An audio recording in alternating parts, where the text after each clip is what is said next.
Hello guys, welcome back to Aptive session. Right, ఈరోజు question start చేద్దాం మరి. Okay, so first of all మీరు question చదివి solve చేయడానికి ట్రై చేయండి. రైట్, సో చూడండి. If radius of circle is diminished by 10%, then then its area diminished by. Okay, so circle area circle formula ఏంటి? πr square. Okay, ఇప్పుడు radius ఎంత తగ్గింది? 10% radius తగ్గింది. అయితే ఏరియా ఎంత తగ్గుతుందో అడుగుతున్నారు. మీకు అర్థమైందా? ఓకే, సో ఇప్పుడు రేడియస్ మనకి ఎంతో తెలియదు కాబట్టి మనం 100 అని తీసుకుందాం. ఎంత? రేడియస్ 100 తీసుకుందాం. ఒరిజినల్గా రేడియస్ 100. ఓకే, ఇప్పుడు ఎంత తగ్గింది? 10% తగ్గింది. 10% తగ్గింది అంటే రేడియస్ ఎంత అవుతుంది? 90 అవుతుంది. ఓకే, సో ఇప్పుడు రెండింటి యొక్క ఏరియాస్ డిఫరెన్స్ చూద్దాం. అప్పుడు ఎంత తగ్గిందో తెలిసిపోతుంది కదా. So first of all area π into r square అంటే 100, 10 స్క్వేర్ కదా. ఓకే, సో 100 స్క్వేర్ అంటే ఎంత? 4 zeros అంతే కదా. Minus π into 81 4 zeros. Got it. అంటే ఇప్పుడు డిఫరెన్స్ ఎంత అవుతుంది చూడండి. π ఇంటూ 10,000 మైనస్ చేస్తే 1900 అవుతుంది. Got it. సో మీరు 100కి దీనికి ఒరిజినల్గా కంపేర్ చేస్తే 1900 వచ్చింది. సో దట్ మీన్స్ చూడండి 19% అనేది తగ్గింది, డిక్రీజ్ అయింది. Got it. So answer is 19%. Right, next question చూడండి. Okay, ratio between speed of 2 trains is 7:8. ఒక 2 trains యొక్క స్పీడ్స్ యొక్క రేషియోస్ ఇచ్చారు. Okay, so if second train runs 400 km in 4 hours, second train distance ఇచ్చారు, time ఇచ్చారు, and what is the speed of first train speed అంతా అడుగుతున్నారు. Okay, so ఇప్పుడు first train speed by second train speed ratio ఇచ్చారు. ఎంత? 7:8. అర్థమైందా? ఇప్పుడు first train యొక్క స్పీడ్ అంతా మనం కనుక్కోవాలి. ఓకే, ఇది ఎక్స్ అనుకుందాం. సెకండ్ ట్రైన్ స్పీడ్ అంటే ఏంటి? డిస్టెన్స్ బై టైం కదా. స్పీడ్ అంటే ఏంటి? Distance by time. డిస్టెన్స్ ఎంత? 400 km బై 4 hours. ఓకే, అంటే 100 km/h speed. So 100 equal to 7/8. X equal to 7/8 into 100. That's it. మీరు సింప్లిఫై చేస్తే 87.5 kmph వస్తుంది. Got it. రైట్, నెక్స్ట్ చూడండి. Okay, present ages of Sunita and Vinita, వాళ్ళిద్దరు present ages ఇచ్చారు 4:5. Okay, అయితే 6 years hence, 6 years తర్వాత ratio of their ages will be, ఆ ratio కూడా ఇచ్చారు. అయితే 12 years తర్వాత వాళ్ళ ఈ ఏజెస్ యొక్క రేషియో అంతా అడుగుతున్నారు. సో ఫస్ట్ 4/5 అంటే సునీత వినీత వీళ్ళ ratios. Okay, present age ratios. So సునీతది మనం 4x తీసుకుందాం, వినీతది 5x తీసుకుందాం. Okay, present ratio. ఇప్పుడు వీళ్ళు ఏమంటున్నారు? 6 years హెన్స్ రేషియో ఇచ్చారు. 6 years హెన్స్ మీన్స్ 6 years తర్వాత అంటే 4x + 6. Sunitha present age 4x 6 సంవత్సరాల తర్వాత. Next Vinita 5x + 6. ఈ యొక్క రేషియో ఇచ్చారు. అంతే, 14 17. అర్థమైందా? సో సింప్లిఫై చేద్దాం. 17 into 4x + 6, 14 into 5x + 6. Okay, 17 4 ఎంత అవుతుంది? 68x ప్లస్ 17 6 7s 42 కదా. So 102 equal to 70x. 14 5 70 plus 14 6 84. So ఇది వెళ్తుంది. 70 - 68 2x, 102 - 24 18. So x equal to 9. X value వచ్చింది మనకు 9. ఇప్పుడు సునీత ఏజ్ ఎంత? 4 9 36. Vineetha age 5 9 45. So Sunitha age 36, Vineetha age 45. Present ages వచ్చాయి. ఇప్పుడు ఏమడుగుతున్నారు? Ratio of their ages after 12 years. 12 years hence అంటే 12 సంవత్సరాల తర్వాత. 12 సంవత్సరాల తర్వాత ఎంత అవుతుంది? 36 + 12 48 బై 45 + 12 57. ఓకే, సో 3 టేబుల్ చూసుకుంటే 3 16s 3 17s, sorry 3 19s. Okay, so 16:19 is the ratio. Got it. So option C is the correct answer. అర్థమైందా? రైట్, నెక్స్ట్ క్వశ్చన్ చూడండి. If the price of a petrol increases by 25% and Kevin intends to spend only 15% more on petrol, by how much percent should he reduces the quantity of petrol he buys? First of all petrol ratio మనకి ఎంతో price ఎంతో తెలియదు కాబట్టి మనం 100 తీసుకుందాం. Okay, 100 తీసుకుందాం. అయితే ఎంత పెరిగింది? 25% పెరిగింది. అంటే ఇప్పుడు పెట్రోల్ కాస్ట్ ఎంత? 125. ఓకే, అలా ఉంచండి. ఇప్పుడు పెట్రోల్ 100, అతను 100 లీటర్స్ ఫిల్ చేస్తున్నాడు అనుకుందాం. ఫర్ ఎగ్జాంపుల్ 100 లీటర్స్ మనకు తెలియదు కాబట్టి.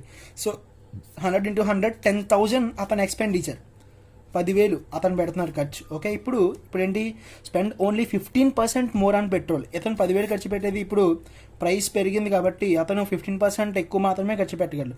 సో 10,000లో 15% అంటే 1,500. అర్థమైంది. ఇది యాడ్ చేస్తే 11,500 అతను ఇప్పుడు మొత్తం ఖర్చు పెట్టగలిగేది అంతే. ఓకే, ఇప్పుడు ఎంత, 125 రూపీస్. ప్రైస్ ఎంత, 125 రూపీస్. ఇది క్వాంటిటీ బై ప్రైస్ 125 చేసామనుకోండి. సో సింప్లిఫై చేస్తే మీకు 92 వస్తుంది. ఓకే, అర్థమైందా, 92 లీటర్స్ ఇంత పెట్రోల్ అతను పర్చేస్ చేయగలడు. ఎందుకు, ఇది మొత్తం క్వాంటిటీ ఒక్కొక్క లీటర్కి 125 పెరిగింది కదా కొత్త ప్రైస్. So 92 litres. అంతకుముందు అతను 100 లీటర్స్ పర్చేస్ చేయగలిగేవాడు. రేటు పెరగడంతో 92 లీటర్సే పర్చేస్. సో డిఫరెన్స్ ఎంత, 8. సో అతని క్వాంటిటీ ఎంత తగ్గుతుంది, 8% తగ్గుతుంది. అర్థమైందా, that's it. Okay, right. Next చూడండి, రైట్, ఇంట్రెస్టింగ్. ఇక్కడ మనకి చూడండి బైనరీలో ఇచ్చారు. అయితే ఇది ఒక లెటర్ అంట. ఆ లెటర్ ఏంటో, ఇవి లెటర్స్, ఆ వర్డ్ ఏంటో మనం ఫైండ్ అవుట్ చేయాలి. ఇప్పుడు జాగ్రత్తగా చూడండి, ఇవి బైనరీ కదా. సో బైనరీ నుంచి మనం వీటిని హెక్సాడెసిమల్లోకి మార్చాలి. బైనరీ నుంచి హెక్సాడెసిమల్లోకి మార్చాలి అంటే బైనరీలో మనం సెట్ ఆఫ్ 4 నెంబర్స్ తీసుకోవాలి. First 4 next 4, first 4 next 4, first 4 numbers next 4 binary, first 4 binaries next 4 binary. అర్థమైందా, ఇలా చేస్తే మనకి ఇది హెక్సాడెసిమల్లోకి మారుతుంది. ఓకే, సో 0110 అంటే 6, 0101 అంటే ఎంత, 5, 65 ఫస్ట్ నెంబర్. ఓకే, నెక్స్ట్ 65 కదా. దీని తర్వాత ఎంత చూడండి, 1000 అంటే ఇది 8, తర్వాత ఇది 3. ఓకే, 3 కదా. నెక్స్ట్ 0110 అంటే 7, ఇదంతా 2. నెక్స్ట్ ఇది 7, 9. నెక్స్ట్ ఇది 7, 5. అర్థమైందా, 65, 83, 72, 79. ఓకే, ఇవన్నీ హెక్సాడెసిమల్ నెంబర్స్. అర్థమైందా, hexadecimal numbers.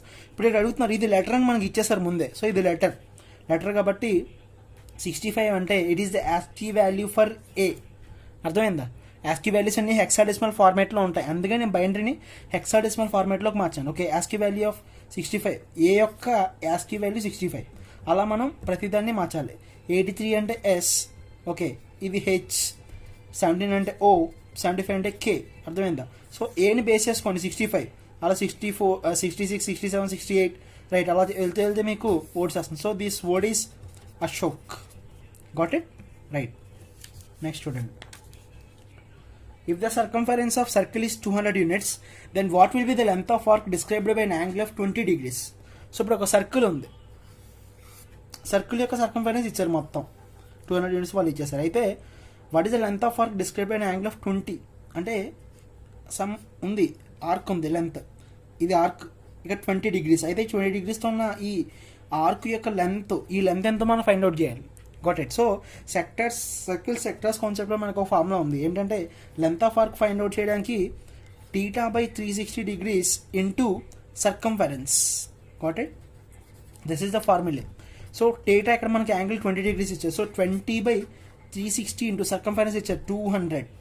Okay, so 0 cancel, 2 ones 2 18s. That means 200/18 అంటే 2 టేబుల్లో 9 times 100 times. 100/9 అంటే 9 ones 9, మళ్ళీ 10, 9 ones 9, 1.1111 and so on. So 11.11 is a length. That is our answer. Got it? That's it. Coming to the next question. చూడండి, next question. A train leaves New York City at 7:15 AM and arrives in Buffalo at 2:47. Okay, న్యూయార్క్లో 7:15కి start అయింది morning. అర్థమైందా. Next మధ్యాహ్నం 2:47కి ఒక సిటీకి arrive అయింది. అయితే what is the total length of time does the trip take? ఎంత time పట్టింది? Okay, so general question. నార్మల్గా మనం దీన్ని ఎలాంటి క్యాలిక్యులేషన్ చేయకని చెప్పచ్చు. సో 2:47కి 7:15కి ఎంత టైం డిఫరెన్స్ ఉందో అదే ట్రిప్ టైం. అయితే ఇది 2:47, ఇది 12 hours ఫార్మాట్ టైం. సో మనం 24 hours టైం ఫార్మాట్లో మార్చుకుంటే మనకి ఈజీ. ఇప్పుడు ఎలాగో మనం చెప్పచ్చు, బట్ 24 hours మార్చుకుంటే చాలా ఈజీ అయిపోతుంది. సో 2 అంటే 14:47. అర్థమైందా. 14:47కి నెక్స్ట్ 7:15కి డిఫరెన్స్ వేయండి. 2, 3, 7. So 7:32. That means 7 hours 32 minutes పట్టింది ఈ ట్రిప్కి. అర్థమైందా. సో ఇంత ఈజీగా అయిపోతుంది వితిన్ సెకండ్స్లో. మీకు ఈ టైం ఫార్మాట్ తెలిస్తే, లేకపోతే మీరు ఇక్కడ నుంచి కౌంట్ చేసుకోవాల్సి వస్తుంది. అంటే 7 నుంచి 8కి 9, 10 ఓకే, మీకు టైం వేస్ట్ అవుతుంది. సో 24 అవర్స్ ఫార్మాట్ మీరు అలవాటు చేసుకోండి. మీ మొబైల్లో 24 అవర్స్ ఫార్మాట్ పెట్టుకోండి, చాలా యూజ్ అవుతుంది. ఓకే, సో నేను అదే ఫాలో అవుతున్నాను. Got it? రైట్. నెక్స్ట్ చూడండి. Okay, n equal to 2 cube into 3 power 4, m equal to 2 square into 3 into 5, 2 numbers ఇచ్చారు. అయితే then find the number of factors of n that are common with the factors of m. అయితే రెండింటికి కామన్గా ఎన్ని factors ఉంటాయో మనం అడుగుతున్నారు. First of all ఇక్కడ కామన్గా ఉన్న ఈ నెంబర్స్ తీసుకున్నాం సెట్. రెండింటికి కామన్గా ఏమున్నాయి చెప్పండి? 2 square into 3. So 2 square into 3 ఇవి కామన్గా ఉన్నాయి, అంతే కదా. సో మనం లీస్ట్ పవర్స్ తీసుకోవాలి, మనం రెండింటిలో కామన్గా ఉన్నాయి. ఓకే, ఇప్పుడు మనం ఏవైనా కొన్ని నెంబర్స్ ఉన్నాయి అంటే వాటికి ఫ్యాక్టర్స్ కనుక్కోవాలి అంటే వాటి యొక్క పవర్స్ని తీసుకోవాలి. పవర్స్ ఇక్కడ పవర్ 2 పవర్ 1. సో 2 పవర్కి 1 యాడ్ చేయాలి. 2 + 1 ఇంటూ 1 + 1 అర్థమైంది. ఇప్పుడు for example p power m q power n ఉంది. దీని యొక్క ఫ్యాక్టర్స్ మనం ఫైండ్ అవుట్ చేయాలి అంటే పవర్స్కి 1 యాడ్ చేయాలి. m + 1 into n + 1, that's it. అలా ఎన్ని ఉన్నా కానీ. Okay, so 2 + 1 3, 1 + 1 2, 3 2 6. Okay, so totally కామన్గా 6 ఫ్యాక్టర్స్ ఉంటాయి. Got it? రైట్. నెక్స్ట్ చూడండి. Susan can type 10 pages in 5 minutes. Mary can type 5 pages in 10 minutes. Okay, so working together how many pages can they type in 30 minutes? So ఇప్పుడు చూడండి జాగ్రత్తగా. 5 నిమిషాలకి 10 పేజీలు, 10 pages 5 minutes అంటే 1 మినిట్కి ఎన్ని pages? 10/5, 2 pages. 1 మినిట్కి 2 pages. ఎవరు? సూజన్. Okay, Susan. ఇప్పుడు మేరీ దగ్గరకు వద్దాం. Mary 5 pages in 10 minutes. 5 pages in 10 minutes అంటే 1 మినిట్కి ఎంత? 5/10. That means 0.5. That means half page. 0.5 pages మీరు టైప్ చేయగలరు. ఇప్పుడు ఇద్దరు కలిసి పనిచేస్తే ఎన్ని పేజెస్? 1 మినిట్కి ఇద్దరు కలిసి పనిచేస్తారు అనుకో, 2 + 0.5, 2.5 pages వాళ్ళు టైప్ చేయగలరు ఇద్దరు కలిస్తే.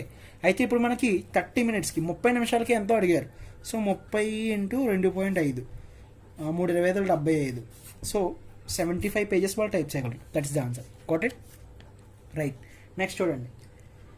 Okay, A and B are 2 numbers selected randomly from 1 to 3. Okay, 1 నుంచి 20 వరకు నెంబర్స్ ఉన్నాయి. ఓకే, ఈ రెండింటి నుంచి మనం 2 numbers సెలెక్ట్ చేయాలి. అంటే ఫర్ ఎగ్జాంపుల్ ఎలా అంటే and what is the probability and A and D not equal. 2 నెంబర్లు ఈక్వల్ కాకూడదు. అంటే ఎలా సెలెక్ట్ చేయాలి మనం? 1 2 2 3 అలా అనమాట. మీకు అర్థమైందా? 2 నెంబర్లు సేమ్ కాకూడదు. అంటే 1 1 ఇలా సెలెక్ట్ చేయకూడదు, ఇలా సెలెక్ట్ చేయాలి.